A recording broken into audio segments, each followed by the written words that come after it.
दूरदर्शी देवताओं ने निर्धनों को भी हंसी का वरदान दे दिया है। झुग्गी झोपड़ियों के किराएदार हर वक्त रोते जीते नहीं रहते। अक्सर उनकी बस्तियों से अट्टहास भी गूंज उठता है।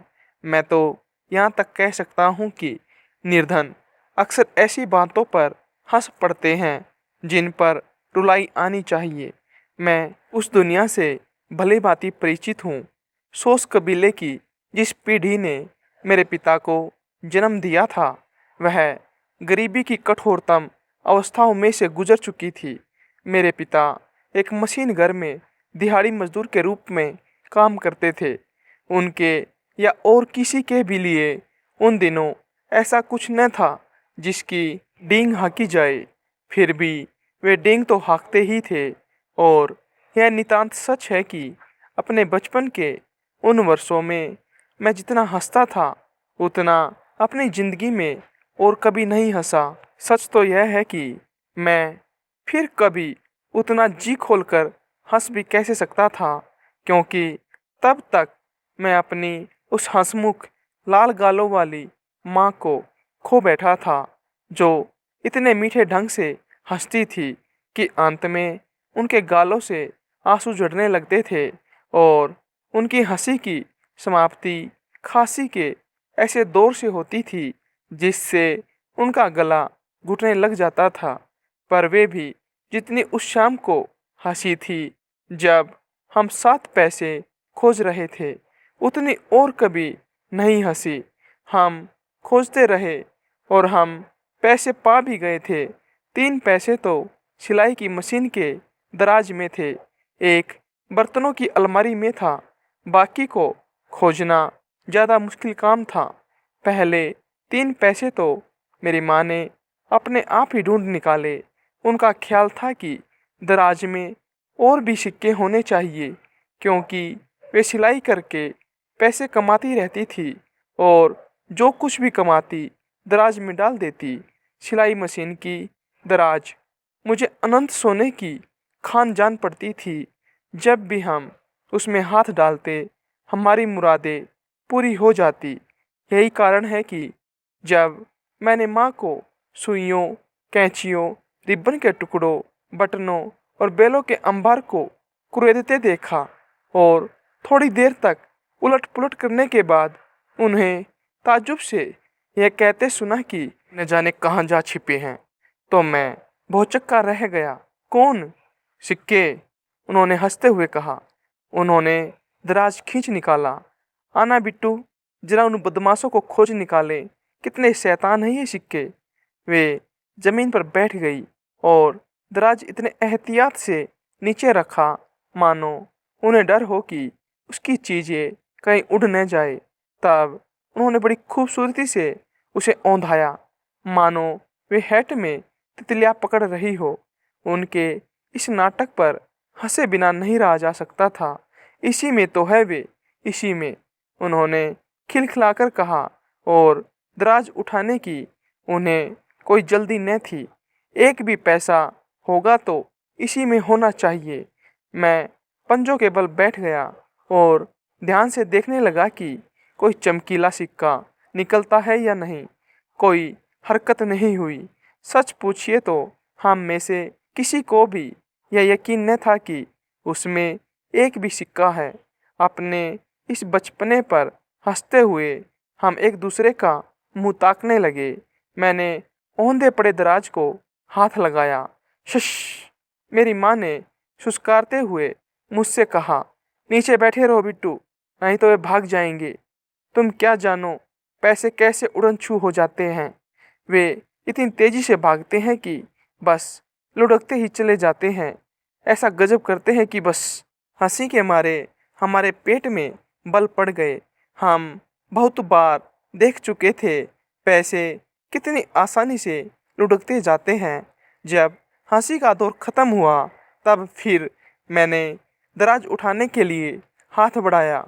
खबरदार, माँ चिल्ला पड़ी और मैंने झट से अपनी उंगलियां खींच ली, मानो मेरा हाथ चूल्हे पर जा पड़ा हो। आहिस्ता उड़ाऊं कहीं के, उन्हें भगाने की ऐसी क्या जल्दी है। जब तक वे पिटारी में बंद पड़े हैं, तभी तक वे अपने हैं और थोड़ी देर पड़े रहने दो, क्योंकि तुझे बता दूं, मुझे कुछ कपड़े धोने हैं। इसके लिए साबुन की दरकार है और साबुन के लिए मेरे पास कम से कम 7 पैसे जरूर होने चाहिए। इससे कम में तो साबुन आएगा नहीं। 3 तो मुझे मिल गए हैं, 4 और चाहिए। वे इसी नन्हे से घर में होने चाहिए। वे इसी में तो रहते हैं, पर उन्हें छेड़छाड़ पसंद नहीं।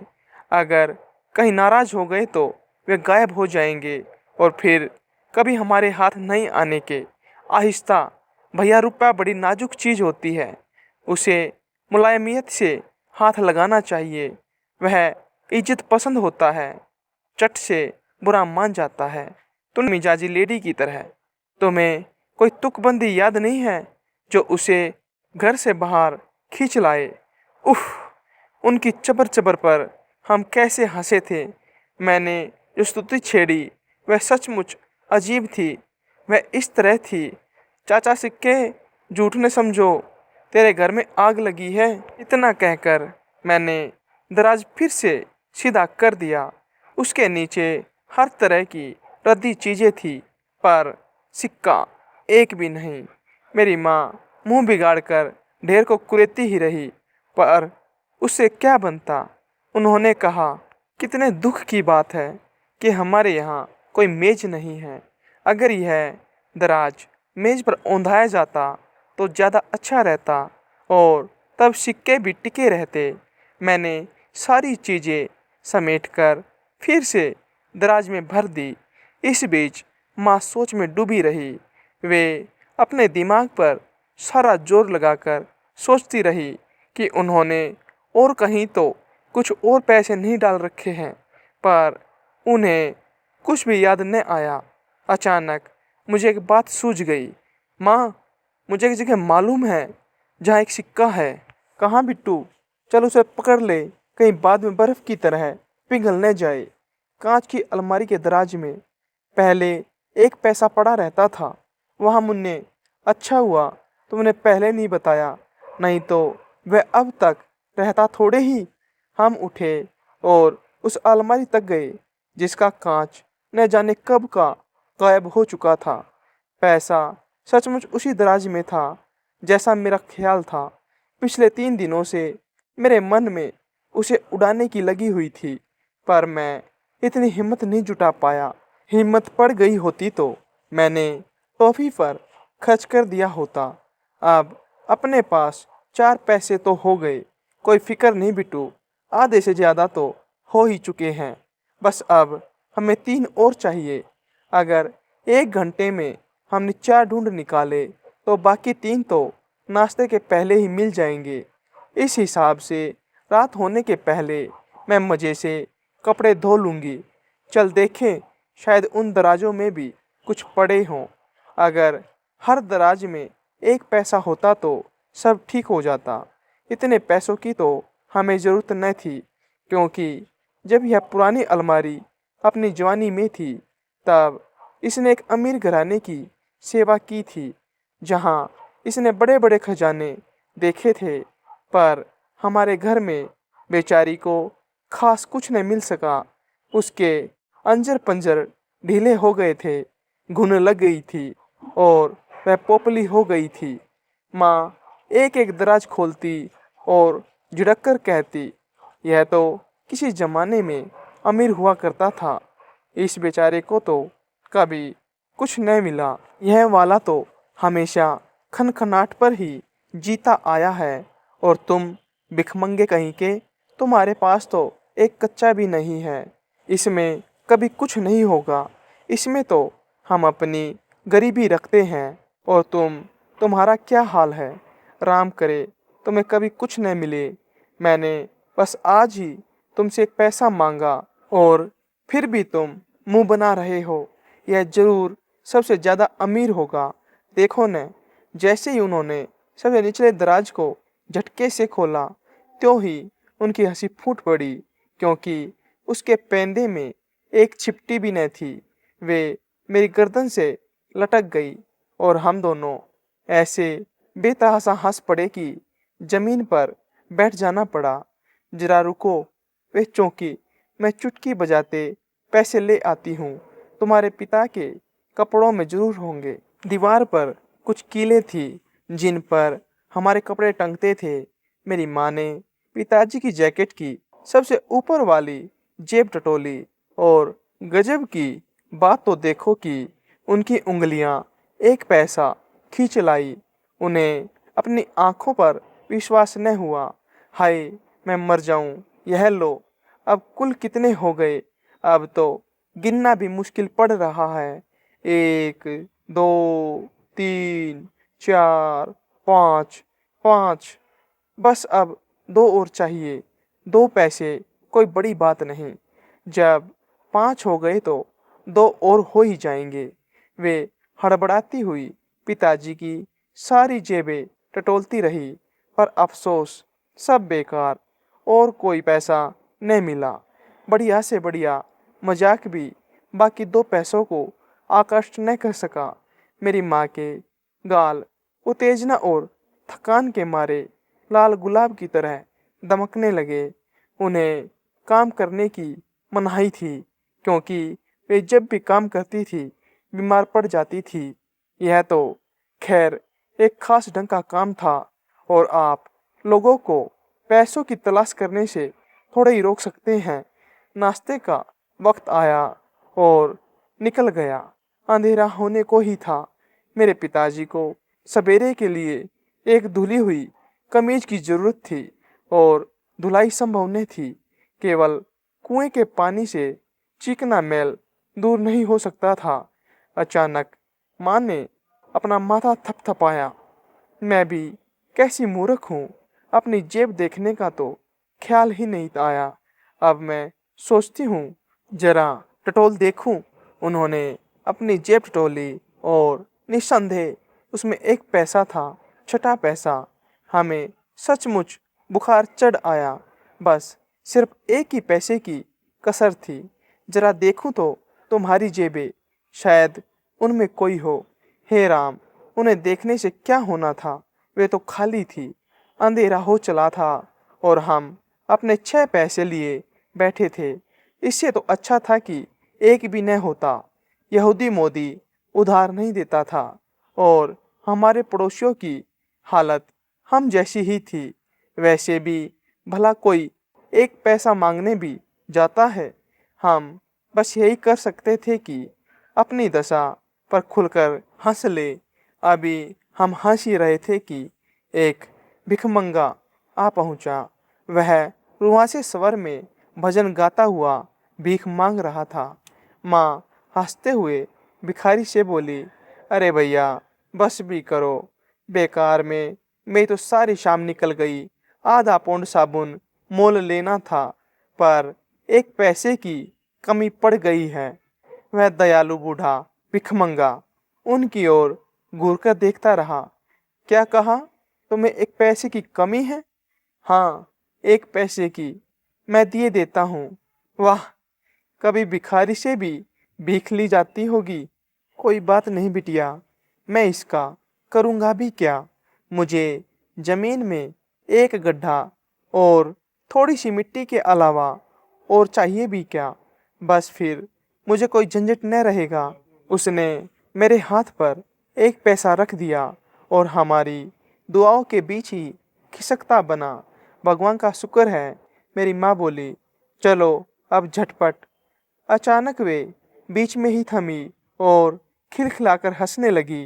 अब मैं धुलाई तो कर नहीं पाऊंगी, पर खैर चलो, किसी तरह पैसे तो जुड़े। अंधेरा हो रहा है और लालटेन में तेल नहीं है। वे इतने जोर से हंसी कि उनका दम फूल गया। एक भयंकर घातक हंसी के दौरे से उनकी सारी देह हिलने लगी। वे अपने पैरों पर झूमने लगी और उन्होंने अपना चेहरा अपनी हथेलियों में छिपा लिया। और जो ही मैं थामने को आगे बढ़ा, मुझे लगा मेरे हाथों में से कोई गर्म चीज खिसकती जा रही है। खून, कीमती चमकदार खून, मेरी माँ का खून। उनका जो इतना खुलकर हंसती थी कि कोई अमीर भी क्या हंसेगा। गर्मियों के दिन थे। एक कौवा बहुत प्यासा था। उसका गला सूख रहा था। वह इधर उधर उड़ता हुआ पानी की तलाश कर रहा था, पर उसे कहीं भी पानी दिखाई नहीं दिया। सभी जलाशय सूख गए थे। अंत में कौवे को एक मकान के पास एक घड़ा दिखाई दिया। वह घड़े के पास गया। उसने उसमें झांक कर देखा। घड़े में थोड़ा सा पानी था, पर उसकी चोंच पानी तक पहुंच नहीं सकती थी। अचानक उसे एक उपाय सूझा। वह जमीन से एक एक कंकड़ उठाकर घड़े में डालने लगा। धीरे धीरे घड़े का पानी ऊपर आने लगा। अब कौवे की चोंच पानी तक पहुंचने लगी। कौवे ने जी भरकर पानी पिया और खुशी से कांव कांव करता उड़ गया। हरियाणा के एक छोटे से गांव में ईशवंती परिवार रहता था।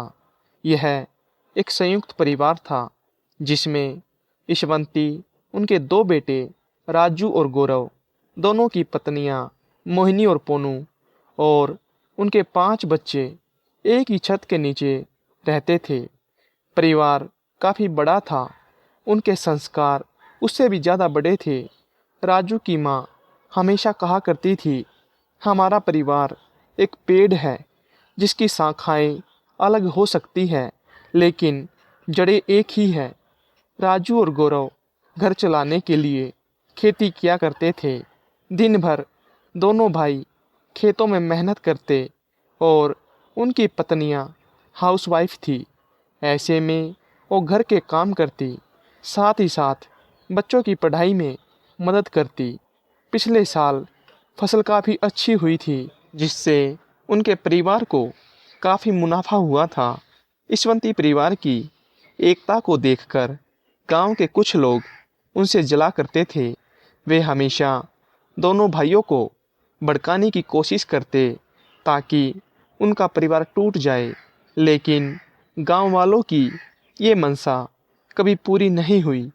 एक बार गांव के कुछ लोगों ने दोनों भाइयों को लड़ाने के लिए चुपके से उनके खेत में आग लगा दी, जिसकी वजह से खेती पूरी तरह से नष्ट हो गई। खेतों में आग की खबर सुनकर दोनों भाई दौड़ते हुए खेत पर पहुँचे। गौरव ने राजू से कहा, भैया, हमारी फसल पूरी तरह से बर्बाद हो गई, अब हमारा क्या होगा? शायद इसमें मेरी गलती है।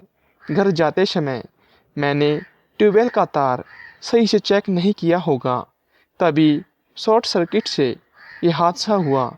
मुझे माफ़ कर दो। यह कहकर गौरव ज़ोर ज़ोर से रोने लगा। राजू ने गौरव को समझाया और कहा, तुम चिंता मत करो, हम मिलकर कुछ न कुछ ज़रूर कर लेंगे और इसमें तुम्हारी कोई गलती नहीं है। तुम खुद को दोष मत दो। जिन लोगों ने खेत में आग लगाई थी, वे दोनों भाइयों की बातें सुन रहे थे। तभी उनमें से एक बोला, ऐसे समय में भी ये दोनों भाई लड़ नहीं रहे हैं। तभी दूसरा बोला, कहीं इन्हें पता न चल जाए कि ये आग शॉर्ट सर्किट की वजह से नहीं, बल्कि हमने लगाई है। चलो जल्दी जल्दी यहाँ से निकलते हैं। उनकी ये बात अवनी और आराध्या ने सुन ली। दोनों बच्चों ने समझदारी से काम लिया और जाकर पूरी बात अपनी दादी जी को बता दी। शाम को जब राजू और गौरव उदास होकर घर लौटे तो उनकी माँ ने परिवार की एक बैठक बुलाई और बोली, यह आग किसी गलती की वजह से नहीं लगी, बल्कि हमारे गांव के कुछ बदमाशों ने लगाई है। हमारे बच्चों ने खुद ये बात सुनी है। इसके बाद अवनी और आराध्या ने सबको उन बदमाशों की बात बताई। अवनी बोली, ये काम पीछे की गली में रहने वाले रामू काका के लड़के मोहन भैया और उनके दोस्तों का है। हमने खुद उनकी बातें सुनी हैं। बच्चों की बात सुनकर राजू और गौरव दोनों चौंक गए, लेकिन फिर शांत स्वर में बोले, अगर ये सच है तो इसका जवाब भी हमें अपने तरीके से देना होगा। यशवंती परिवार ने अगले दिन पंचायत बुलाई और गांव के पंचायत प्रमुख के सामने अपनी बात रखी। सबूत के तौर पर अवनी और आराध्या की गवाही दी गई। इसी के साथ बिजली के तारों को भी चेक करवाया गया, जिनमें शॉर्ट सर्किट जैसी कोई घटना नहीं दिखी। इसी दौरान गांव के कुछ और लोग भी सामने आए, जिन्होंने बताया कि उन्होंने उन बदमाशों को खेत के पास देखा था। सभी लोगों की बातें सुनने के बाद दोषियों को पंचायत में पेश किया गया। थोड़ी देर तो उन लोगों ने झूठ बोला, लेकिन जब सारे सबूत उनके सामने पेश हुए तो वे बेपर्दा हो गए। पंचायत ने उन्हें माफ़ी मांगने और नुकसान की भरपाई के लिए 1 साल तक यशवंती परिवार के खेतों में मजदूरी करने की सज़ा सुनाई। पंचायत के फैसले से यशवंती परिवार खुश था, लेकिन इस आग से उनके परिवार की आर्थिक स्थिति डगमगा गई थी। यशवंती परिवार ने भी हार नहीं मानी। उन्होंने अपने खेत दोबारा तैयार किए और नए सिरे से खेती करना शुरू किया। गौरव ने खाली समय में दूध बेचने का काम शुरू किया ताकि घर में राशन आ सके। मोहिनी और पोनू ने घर का खर्च संभालने के लिए अचार और पापड़ बनाने का बिजनेस शुरू किया। पांचों बच्चों ने बिजनेस की मार्केटिंग की। समय बीतता गया और यशवंती परिवार की आर्थिक हालत फिर से ठीक हो गई। खेतों में फिर से फसल लहलाने लगी। मोहिनी और पोनू का बिजनेस भी चलने लगा। यशवंती परिवार की एकता ने उन्हें एक बड़े आर्थिक संकट से बचा लिया। अब गांव में इस परिवार की एकता के चर्चे होने लगे और हर कोई अपने बच्चों को उनके परिवार की मिसाल देने लगा। एक गरीब मोची और एक धनी व्यापारी दोनों पड़ोसी थे। मोची के घर में ही जूते चप्पल सीने की छोटी सी दुकान थी। काम करते करते वह अक्सर मौज में आकर गाने लगता। वह बहुत निश्चिंत मस्त मौला आदमी था। उसे कभी अपने घर के दरवाजे खिड़कियां बंद करने की ज़रूरत महसूस नहीं हुई। वह रात को भगवान की पूजा करता और मज़े से सो जाता। अमीर आदमी इस गरीब हंसमुख मोची की तरफ ईर्ष्या भरी नज़र से देखा करता। गरीब होने के बावजूद उस मोची को किसी बात की चिंता नहीं थी, जबकि अमीर आदमी को तरह तरह की चिंताएं सताती रहती थी। गाना गुनगुनाने की बात तो दूर, वह खुलकर हंस भी नहीं सकता था। उसे हमेशा अपनी तथा अपने धन की रक्षा की चिंता सताती रहती थी। रात को वह अपने मकान के सारे दरवाजे खिड़कियां बंद कर लेता था, फिर भी उसे चैन की नींद नहीं आती थी। एक दिन अमीर आदमी ने मोची को अपने घर बुलाया। उसने उसे 5,000 रुपये दिए और कहा, लो ये पैसे रख लो, इन्हें अपने ही पैसे समझो। इन पैसों को मुझे लौटाने की ज़रूरत नहीं है। इतने पैसे पाकर गरीब आदमी को पहले तो बड़ी खुशी हुई, पर जल्दी ही इन पैसों ने उसकी शांति और निश्चिंत जीवन में खलल पैदा कर दी। पैसे पाने पर उसने जीवन में पहली बार अपने घर का दरवाज़ा और खिड़कियां बंद कर उनमें चटखनी लगाई, यह देखने के लिए कि पैसे सुरक्षित है या नहीं। रात को कई बार उसकी नींद टूटी। दूसरे दिन बड़े सवेरे गरीब मोची अपने धनी पड़ोसी के घर पहुंचा। उसने व्यापारी को 5,000 रुपये लौटाते हुए हाथ जोड़कर कहा, सेठ जी, मेहरबानी करके आप अपना यह पैसा वापस ले लीजिए। इन पैसों ने तो मेरी रात की नींद हराम कर दी। मैं हंसना गाना सब भूल गया। शिक्षा, पैसे से हर प्रकार की खुशी प्राप्त नहीं की जा सकती। बहुत दिनों की बात है, एक बहादुर सरदार था। उसने अनेक लड़ाइयाँ लड़ी और अपनी असाधारण वीरता का परिचय दिया था। वह एक मंजा हुआ तलवारबाज और कलाबाज घुड़सवार था। इतना ही नहीं, वह दिल का भी बहुत उदार था। वह सदा गरीबों और ज़रूरतमंद लोगों की सहायता किया करता था। ऐसा है, लोगों की रक्षा करना वह अपना कर्तव्य समझता था। लोग उसे सच्चे दिल से प्यार करते थे। वे उसकी अच्छाइयों का गुणगान करते और उसका बहुत सम्मान करते थे। पर इस सरदार के बारे में एक रहस्य की बात थी जो किसी को मालूम नहीं थी। यहाँ तक कि उसके घनिष्ठ मित्रों तक को भी इसका पता नहीं था। सरदार बिल्कुल गंजा था। अपने गंजेपन को छिपाने के लिए वह बालों की टोपी पहना करता था। यह टोपी उसके सिर पर इस प्रकार बैठ जाती थी कि उसके गंजेपन के बारे में किसी को रंच मात्र भी शंका नहीं होती थी। एक बार सरदार अपने कुछ मित्रों के साथ जंगल में शिकार खेलने गया। वे अपने घोड़ों को सरपट दौड़ाते जा रहे थे कि तभी अकस्मात बड़े जोरों की आंधी आई और सरदार की बालों की टोपी उड़कर दूर जा गिरी। सरदार के गंजेपन का रहस्य खुल गया। सरदार के मित्र उसकी गंजी खोपड़ी देखकर दंग रह गए। उन्हें सपने में भी यह ख्याल नहीं था कि उनका हंसमुख सरदार गंजा है। वे ठठाकर हंस पड़े। उन्होंने कहा, वाह, आपका सिर तो अंडे की तरह सफाचट है। आप हमेशा अपने आप को जवान साबित करते रहे और हमें बेवकूफ़ बनाते रहे।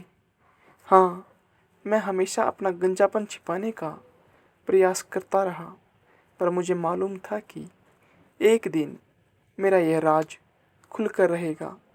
जब मेरे अपने बालों ने मेरा साथ नहीं दिया, तो दूसरों के बाल मेरे सिर पर सदा के लिए कैसे रह सकते हैं। यह कहकर सरदार हो करता हुआ खिलखिलाकर हंस पड़ा। जब सरदार के मित्रों ने देखा कि वह स्वयं अपने आप पर हंस रहा है, तो वे उस पर हंसने के कारण बहुत शर्मिंदा हुए। उन्होंने सरदार से कहा, सरदार, आप वाकई बहुत दिलदार हैं। शिक्षा जो अपने ऊपर हंस सकता है, वह कभी हंसी का पात्र नहीं बन सकता। बाजीराव पेशवा मराठा सेना के प्रधान सेनापति थे। एक बार वे लड़ाई में विजय हासिल करके अपनी सेना सहित राजधानी लौट रहे थे। रास्ते में उन्होंने मालवा में अपनी सेना का पड़ाव डाला। बहुत दूर से चले आ रहे उनके सैनिक थक कर चूर हो गए थे। वे भूख प्यास से व्याकुल थे और उनके पास खाने के लिए पर्याप्त सामग्री भी नहीं थी। बाजीराव ने अपने एक सरदार को बुलाकर आदेश दिया, तुम अपने साथ 100 सैनिकों को लेकर जाओ और किसी खेत से फसल कटवाकर छावनी में ले आओ। सरदार सेना की एक टुकड़ी लेकर गांव की ओर चल पड़ा। रास्ते में उसे एक किसान दिखाई दिया। सरदार ने उससे कहा, देखो, तुम मुझे इस इलाके के सबसे बड़े खेत पर ले चलो। किसान उन्हें एक बहुत बड़े खेत के पास ले गया। सरदार ने सैनिकों को आदेश दिया, सारी फसल काट लो और अपने अपने बोरों में भर लो। यह सुनकर किसान चकरा गया। उसने हाथ जोड़कर कहा, महाराज, आप इस खेत की फसल न काटे, मैं आपको एक दूसरे खेत पर ले चलता हूँ। उस खेत की फसल पककर एकदम तैयार है। सरदार और उसके सैनिक किसान के साथ दूसरे खेत की ओर चल पड़े। यह खेत वहाँ से कुछ मील की दूरी पर और बहुत छोटा था। किसान ने कहा, महाराज, आपको जितनी फसल चाहिए इस खेत से कटवा लीजिए। सरदार को किसान की इस हरकत पर बहुत गुस्सा आया। उसने किसान से पूछा, यह खेत तो बहुत छोटा है, फिर तुम हमें वहाँ से इतनी दूर क्यों ले आए? किसान ने नम्रतापूर्वक उत्तर दिया, महाराज नाराज मत होइए, वह खेत मेरा नहीं था, यह खेत मेरा है, इसलिए मैं आपको यहाँ ले आया। किसान के जवाब से सरदार का गुस्सा ठंडा हो गया। वह अनाज कटवाए बिना ही पेशवा के पास पहुंचा। उसने यह बात पेशवा को बताई। पेशवा को अपनी गलती का एहसास हो गया। वे सरदार के साथ स्वयं किसान के खेत पर गए। उन्होंने किसान को उसकी फसल के बदले ढेर सारी असरफियाँ दी और फसल कटवाकर छावनी पर ले आए। शिक्षा, नम्रता का परिणाम हमेशा अच्छा होता है। जापान के एक सम्राट के पास 20 खूबसूरत फूलदानियाँ थीं। सम्राट को अपनी फूलदानियों का बड़ा घमंड था। एक बार सम्राट के एक नौकर द्वारा गलती से एक फूलदानी टूट गई। इससे सम्राट को बहुत गुस्सा आया। उसने नौकर को फांसी का आदेश दे दिया।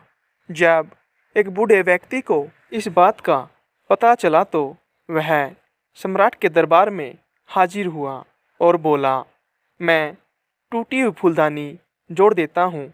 उसे इस तरह जोड़ दूंगा कि वो पहले जैसी दिखाई देगी। बूढ़े की बात सुनकर सम्राट बड़ा खुश हुआ। उसने बूढ़े को सभी फूलदानियाँ दिखाते हुए कहा, ये कुल 19 फूलदानियाँ हैं। टूटी हुई फूलदानी इसी समूह की है। अगर तुमने टूटी हुई फूलदानी जोड़ दी तो मैं तुम्हें मुँह मांगा इनाम दूंगा। सम्राट की बात सुनते सुनते बूढ़े ने लाठी उठाई और तड़ातड़ सभी फूलदानियाँ तोड़ दी। यह देखकर सम्राट गुस्से से आग बबूला हो गया। उसने चिल्लाकर कहा, बेवकूफ़, तूने यह क्या किया? बूढ़े आदमी ने सहज भाव से उत्तर दिया, महाराज, मैंने अपना कर्तव्य निभाया है। इनमें से हर फूलदानी के पीछे एक आदमी की जान जाने वाली थी, मगर अब आप केवल एक आदमी की जान ले सकते हैं, सिर्फ मेरी। बूढ़े आदमी की चतुराई और हिम्मत देखकर सम्राट खुश हो गया। उसने बूढ़े आदमी और अपने नौकर दोनों को माफ़ कर दिया।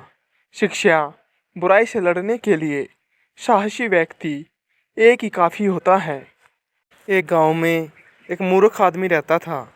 गांव के छोटे छोटे बच्चे उसका मजाक उड़ाते थे। वह लाख चतुर बनने की कोशिश करता, पर कोई न कोई उसे मूर्ख बनाता रहता। एक दिन वह अपना घोड़ा और बकरी बेचने बाजार जा रहा था।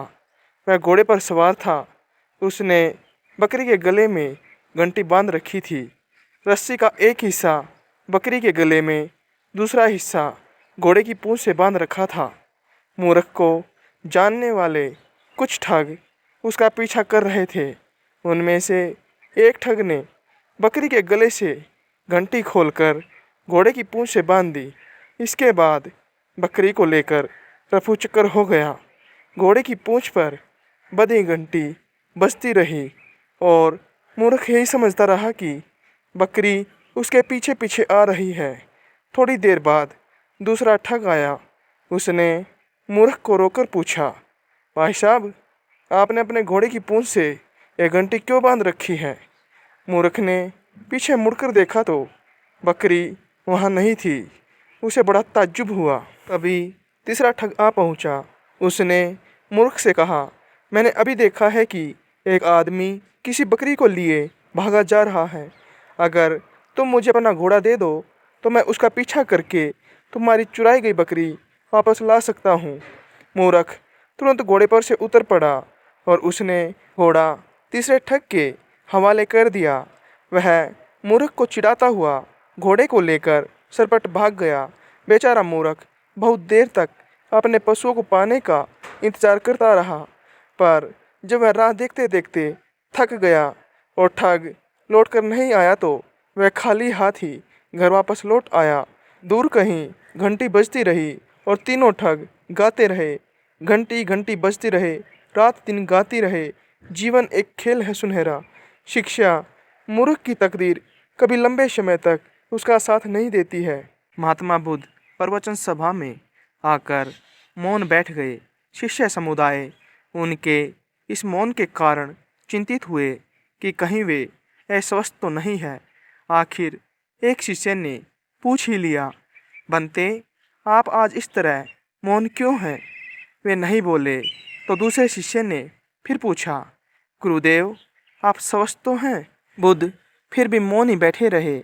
इतने में बाहर से एक व्यक्ति ने जोर से पूछा, आज आपने मुझे धर्मसभा में आने की अनुमति क्यों नहीं दी? बुद्ध ने कोई उत्तर नहीं दिया और आंखें बंद कर ध्यानमग्न हो गए। वह बाहर खड़ा व्यक्ति और जोर से बोला, मुझे धर्मसभा में क्यों नहीं आने दिया जा रहा है? धर्मसभा में बैठे बुद्ध के शिष्यों में से एक ने उसका समर्थन करते हुए कहा, बनते, उसे धर्मसभा में आने की अनुमति प्रदान कीजिए। महात्मा बुद्ध ने आंखें खोली और बोले, नहीं, उसे अनुमति नहीं दी जा सकती है क्योंकि वह अछूत है। अछूत? मगर क्यों? सभी शिष्य यह सुनकर आश्चर्य में पड़ गए कि बनते छुआछूत कब से मानने लग गए। महात्मा बुद्ध ने शिष्य समुदाय के मन के भावों को ताड़ते हुए कहा, हाँ, वह अछूत है। वह आज अपनी पत्नी से लड़कर आया है। क्रोध से जीवन की शांति भंग होती है। क्रोधी व्यक्ति मानसिक हिंसा करता है। इस क्रोध के कारण ही शारीरिक हिंसा होती है। क्रोध करने वाला अछूत होता है क्योंकि उसकी विचार तरंगे दूसरों को भी प्रभावित करती है। उसे आज धर्मसभा से बाहर ही रहना चाहिए। उसे वहाँ खड़े रहकर पश्चाताप की अग्नि में तपकर शुद्ध होना चाहिए। शिष्यगण समझ गए कि अस्पृश्यता क्या है और अछूत कौन है। उस व्यक्ति को भी बहुत पश्चाताप हुआ। उसने कभी भी क्रोध न करने का प्रण लिया। फिर बुद्ध ने उसे धर्मसभा में आने की अनुमति प्रदान की। जंगल में एक ऊंचे पेड़ पर एक काली चिड़िया रहती थी। जब वह गाती तो उसकी चोंच से सोने के दाने झड़ते थे। संयोग से एक दिन एक बहेलिये की नज़र उस पर पड़ गई। चिड़िया के मुंह से सोने के दाने झड़ते देख वह फूला नहीं समाया। उसने मन ही मन कहा, वाह, कितनी अच्छी तकदीर है मेरी। मैं इस चिड़िया को पकड़कर अपने घर ले जाऊंगा। यह मुझे रोज़ सोने के दाने देगी। मैं धनवान हो जाऊंगा। फिर बहेलिये ने चिड़िया को पकड़ने के लिए जमीन पर अपना जाल फैलाकर उस पर चावल के कुछ दाने बिखेर दिए। काली चिड़िया दाने चुगने नीचे उतरी और जाल में फंस गई। बहेलिये ने चिड़िया को पकड़ लिया। फिर उसे वह अपने घर ले गया। उस दिन से बहेलिये को रोज सोने के दाने मिलने लगे। देखते ही देखते वह अमीर आदमी बन गया। उसने सोचा कि उसे कुछ प्रसिद्धि और सम्मान मिलना चाहिए, इसलिए उसने चिड़िया के लिए सोने का पिंजरा बनवाया। फिर उसने वह चिड़िया राजा को भेंट कर दी। उपहार देते हुए राजा से कहा, महाराज, यह चिड़िया आपके महल में मधुर गीत गाएगी, आपको सोने के कुछ दाने भी देगी। यह उपहार पाकर राजा बहुत प्रसन्न हुआ। उसने बहेलिये को अपने दरबार में ऊंचा ओहदा दिया। जल्द ही राजा के पास ढेर सारे सोने के दाने जमा हो गए। राजा ने वह सोने की चिड़िया रानी को भेंट कर दी। रानी ने पिंजरे का दरवाज़ा खोलकर चिड़िया को आज़ाद कर दिया। सोने का पिंजरा शाही सुनार को देकर कहा, इस सोने के पिंजरे से मेरे लिए सुंदर सुंदर गहने गढ़ दो। चिड़िया उड़ती हुई वापस जंगल में चली गई। अब रोज़ सवेरे वह 4 मूर्खों का गाना गाने लगी। पहली मूर्ख मैं थी जो बहेलिये के जाल में फंसी। दूसरा मूर्ख बहेलिया था जिसने मुझे राजा को भेंट कर दिया। तीसरा मूर्ख राजा था जिसने मुझे रानी को दे दिया। चौथी मूर्ख रानी थी जिसने मुझे आज़ाद कर दिया। पौराणिक ग्रंथों में ऐसा वर्णन है कि रावण की कई ऐसी इच्छाएं थीं जिन्हें वो पूरा नहीं कर पाया। उसकी अपूर्ण इच्छाएं तो बहुत थी, किंतु उनमें से 8 सर्वाधिक प्रसिद्ध है। रावण सप्त द्वीप अधिपति था।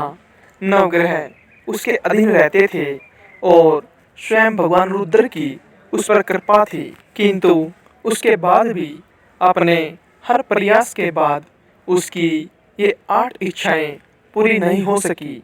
आइए इनके बारे में जानते हैं। स्वर्ग तक सोपान का निर्माण। लंका का अधिपति बनने के बाद रावण ने स्वर्ग पर आक्रमण करने की ठानी। अपने पुत्र मेघनाद और राक्षस सेना के साथ इंद्र पर आक्रमण किया, जहां मेघनाद ने इंद्र को परास्त कर इंद्रजीत की उपाधि प्राप्त की। देवताओं को पराभूत कर और नवग्रह को अपने अधीन कर रावण वापस लंका लौट आया। इसके बाद उसके मन में एक इच्छा जागी कि वो पृथ्वी से स्वर्ग तक सीढ़ी का निर्माण करेगा, ताकि वो जब चाहे स्वर्ग जा सके। वो ऐसा कर ईश्वर की सत्ता को चुनौती देना चाहता था, ताकि लोग ईश्वर को छोड़कर उसकी पूजा करना आरंभ कर दे। किंतु वो कभी भी स्वर्ग तक सीढ़ियां बनाने में सफल न हो सका। मदिरा की दुर्गंध को दूर करना। राक्षस स्वभाव से ही विलासी प्रवृत्ति के थे। सूरा और सुंदरी उनकी दिनचर्या का हिस्सा थे। मदिरा की गंध से स्त्रियां स्वाभाविक रूप से अप्रसन्न रहती थी। यही कारण था कि रावण श्राप से उसकी दुर्गंध दूर करना चाहता था। इसके लिए उसने अपने सभी अन्वेषकों को इस कार्य में लगाया, किंतु शुक्राचार्य ने मदिरा को जो श्राप दिया था, उस कारण वो कभी भी उसकी दुर्गंध को दूर करने में सफल नहीं हो सका। स्वर्ण में सुगंध डालना। रावण की नगरी लंका स्वर्ण नगरी थी। रावण को स्वर्ण से अत्यधिक लगाव था और वो चाहता था कि संसार में पाया जाने वाला हर एक स्वर्ण भंडार उसके अधीन हो, स्वर्ण को आसानी से ढूंढा जा सके। इसी कारण रावण उसमें सुगंध डालना चाहता था। हालांकि उसकी ये इच्छा पूरी नहीं हो पाई। मानव रक्त को श्वेत करना। रावण ने इतने युद्ध लड़े और इतना रक्त बहाया कि पृथ्वी के 7 महासागरों का रंग लाल हो गया। इससे पृथ्वी का संतुलन बिगड़ने लगा और सभी देवता रावण को दोष देने लगे। रावण ने इस पर ध्यान नहीं दिया, किंतु जब स्वयं परमपिता ब्रह्मा ने उसे चेतावनी दी, तब रावण ने सोचा कि अगर रक्त का रंग लाल की बजाय श्वेत हो जाए तो किसी को रक्तपात का पता नहीं चलेगा। किंतु उसकी ये इच्छा भी पूरी नहीं हुई। कृष्ण रंग को गोर करना। कहा जाता है कि रावण का वर्ण काला था और लगभग सारे राक्षसों का रंग भी काला था, जिस कारण उन्हें देवताओं और अप्सराओं द्वारा अपमानित होना पड़ता था। किंवदंती है कि रंभा ने भी उसके रंग का मजाक उड़ाया था और रावण ने उसके साथ दुराचार किया। इसी के बाद रंभा ने रावण को श्राप दिया कि अगर वो किसी स्त्री का उसकी इच्छा के बिना रमण करेगा तो उसकी मृत्यु हो जाएगी। उस अपमान के कारण रावण सभी राक्षसों का रंग गोरा करना चाहता था, किंतु उसकी ये इच्छा पूर्ण नहीं हो पाई। समुद्र के पानी को मीठा बनाना। लंका चारों दिशाओं से समुद्र से घिरी थी। समुद्र लंका को संपूर्ण रूप से सुरक्षित तो बनाता था, किंतु समुद्र का सारा जल रावण के लिए किसी काम का नहीं था, क्योंकि वो पीने लायक नहीं था। यही कारण था कि रावण समुद्र के जल को मीठा बनाना चाहता था, ताकि वो पीने योग्य बन सके, पर उसकी ये इच्छा पूरी नहीं हो सकी। संसार को श्री हरि की पूजा से निर्मूल करना। रावण स्वभाव से ही भगवान विष्णु का विरोधी था। उसे ब्रह्मदेव का वरदान प्राप्त था और भगवान रुद्र की कृपा भी, किंतु नारायण ने कभी उसका सहयोग नहीं किया।